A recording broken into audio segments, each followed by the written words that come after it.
नमस्कार दोस्तों, स्वागत है आप सभी का। और अभी हम लोग बात करने वाले हैं रियल एस्टेट वर्सेस केवीपी के बारे में। किसान विकास पत्र वर्सेस रियल एस्टेट। आप अपने पैसे को रियल एस्टेट में इन्वेस्ट करें या किसान विकास पत्र में इन्वेस्ट करें या दोनों में इन्वेस्ट करें। तो दोस्तों सबसे पहले हम लोग जानते हैं किसान विकास पत्र क्या है, देन आफ्टर जानेंगे रियल एस्टेट क्या है। किसान विकास पत्र होता है भैया एक बॉन्ड जो आपको डाक विभाग की तरफ से मिलता है। उसके तहत आप जो है उसमें 1000 रुपये से इनफाइनाइट अमाउंट तक आप इन्वेस्ट कर सकते हो, जिसपे आपको जनरली 7 से 9% तक का रिटर्न मिल जाता है।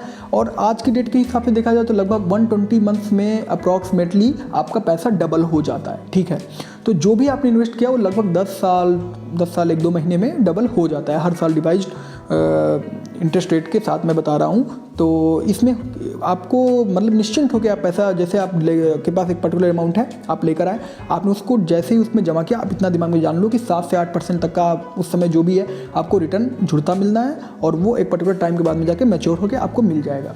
अब दोस्तों अब कितने समय के लिए इसे हमें इन्वेस्ट करके रखना होगा? क्या हम अगर 7-8% का इंटरेस्ट मिल रहा है तो छोटे समय के लिए इन्वेस्ट कर सकते हैं क्या, कि हम 1 साल के लिए ही इंटरेस्ट लें देन आफ्टर तोड़वा दें? तो दोस्तों इस केस में आप 2 साल 6 महीने तक इसमें होल्ड हो जाते हो। 2 साल 6 महीने बाद अपने इन्वेस्टमेंट को आप तोड़वा सकते हो। ये इन्वेस्टमेंट जनरली आपकी 10 साल के पीरियड के लिए होती है, 10 साल के आसपास के पीरियड के लिए होती है। और उसमें आप अगर बीच में ही तोड़वाना चाहते हो तो 2 साल 6 महीने बाद इस इन्वेस्टमेंट को आप तोड़वा सकते हो और अपना पैसा निकाल सकते हो। तो दोस्तों टैक्सेशन की बेनिफिट्स की अगर इस पर बात करें तो टैक्स पे आपको कोई बेनिफिट जनरली नहीं मिलता है, बस आपको एक पर्टिकुलर रिटर्न मिलता है और गारंटीड रिटर्न मिलता है। तो यहाँ पे एक सिंपल सा गेम है, आप अपना पैसा लेके पर्टिकुलर पोस्ट ऑफिस जो भी आपकी लगती है वहाँ पे जाइए और अपना इन्वेस्ट करके केवीपी बनवा लीजिए और उसे आप रखेंगे।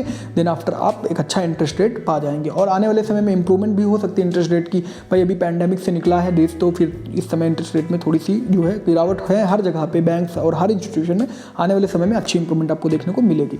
अब हम लोग बात करते हैं कि रियल एस्टेट क्या है। देखिए रियल एस्टेट मतलब जमीन जायदाद। अगर आपके पास पैसा है और आप चाह रहे हो कि मैं कि पर्टिकुलर फाइनेंशियल इंस्टीट्यूशन में ना डाल के मैं अपने किसी पर्टिकुलर लैंड वगैरह में डालें, तो भैया आप इस चीज़ को ध्यान रखिए कि प्लॉट्स वगैरह में पैसा डालना बेहतरीन होता है। 80% लोग रिच केवल रियल एस्टेट के थ्रू हुए हैं। Real estate is the father of all the investment available in this world. ठीक है, दुनिया की सारी इन्वेस्टमेंट के पापा हैं रियल एस्टेट। ठीक है, उनके ही फादर हैं और हमेशा युद्ध राजा महाराजा सबके केवल जमीन जायदाद के लिए हुए हैं। ठीक है, कोई पैसे के लिए नहीं लड़ता था, रियल एस्टेट के लिए लड़ता था, अपने क्षेत्र को बढ़ाने के लिए लड़ता था। ठीक है, जिसके पास जितनी रियल एस्टेट उतना ज़्यादा उसे बेहतरीन माना जाता था। आज की भी डेट में यही केस है, आप अपने पास सोसाइटी में देख सकते हैं। इस चीज़ से कोई नकार नहीं सकता कि छोटे लेवल पे, मिडिल क्लास लेवल पे, हायर मिडिल क्लास लेवल पे, रिच लेवल पे रिचनेस रियल एस्टेट से काउंट की जाती है। जो दिखता है वो बिकता है, लेकिन अगर आप बहुत अच्छे लेवल पे चले गए देन आफ्टर रियल एस्टेट वगैरह का कुछ नहीं मतलब रह जाता। किसी भी इन्वेस्टमेंट का पैसे का कुछ मतलब नहीं रह जाता। आप एक बात समझ के चलो, नरेंद्र मोदी के पास क्या है, ठीक है,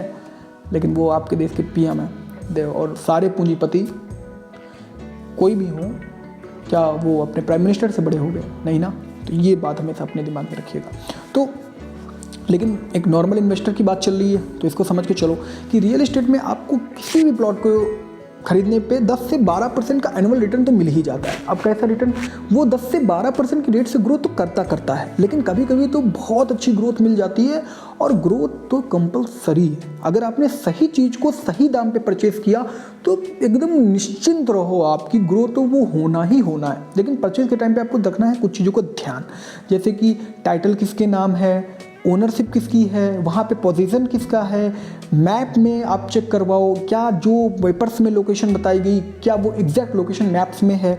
नक्शा नजरी देखो, भूलेख देखो, टाइटल्स देखो, उसके 50 साल पीछे तक का रिकॉर्ड्स चेक करवाओ कि कहीं पे कोई मुकदमा, पीसी या कोई नौटंकी ऐसा तो कोई सिस्टम नहीं है जिससे आपका जो है ये चल के आगे दिक्कत कर दे। और वहाँ पे आप देखो कि कोई डेवलपिंग अथॉरिटी है, डेवलपिंग अथॉरिटी से पता करो कि ये पर्टिकुलर चीज़ सही है या गलत है। ठीक है, आप वहाँ की जो रियारा वगैरह है उसकी साइट्स पे उस पर्टिकुलर चीज़ की लोकेशन चेक करो। ठीक है, अगर आप सिटी में इन्वेस्ट कर रहे हो, रूरल में, तो भाई आपको नक्शा नजरी और खतौनी और 50 साला इन सब चीज़ों के थ्रू आपको देखना होगा। लेकिन इन सिटी आप रियारा, LDA, जैसे लखनऊ में LDA, दिल्ली में DDA, ठीक है, कहीं पे जो सिटी है वहाँ पे एक डेवलपिंग अथॉरिटी से पूछो कि आप क्या पर्टिकुलर प्रॉपर्टी सही है।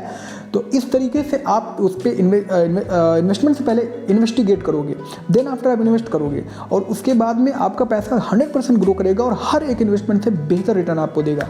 लेकिन अब अगर यहाँ कंपेयर किया जाए तो दोस्तों, अगर आप एक सिंपल इन्वेस्टर हो, सीधे साधे आप जाके अगर आप पैसा इधर उधर इतना ज़्यादा माथा पीछे नहीं कर सकते, चुपचाप जाके आप KVP खुलवा लो, आप बेहतरीन इन्वेस्टमेंट कर रखे हो। ठीक है, अदर स्कीम्स हैं पोस्ट ऑफिस की, उसमें भी आप जा सकते हो। लेकिन अगर आप एक पर्टिकुलर रिसर्च कर सकते हो, इन्वेस्टिगेट कर सकते हो, तो ज़रूर से ज़रूर रियल एस्टेट के साथ जाओ। और रियल एस्टेट आपको एक बहुत ही बेहतरीन रिटर्न इन फ्यूचर देगा।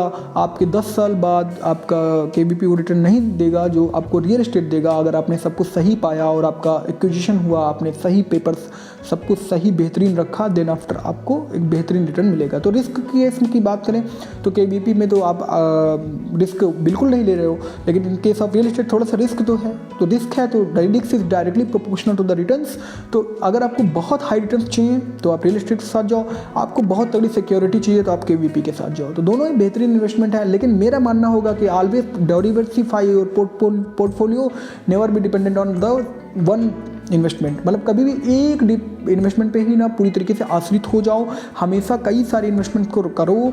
हमेशा life is to investigate, explore, हमेशा अपनी लाइफ को एक्सप्लोर करो और कई सारे इन्वेस्टमेंट्स के थ्रू अपने पोर्टफोलियो को, अपने इन्वेस्टमेंट्स को डाइवर्सिफाई करके आप एक बेहतरीन रिटर्न कमाओ।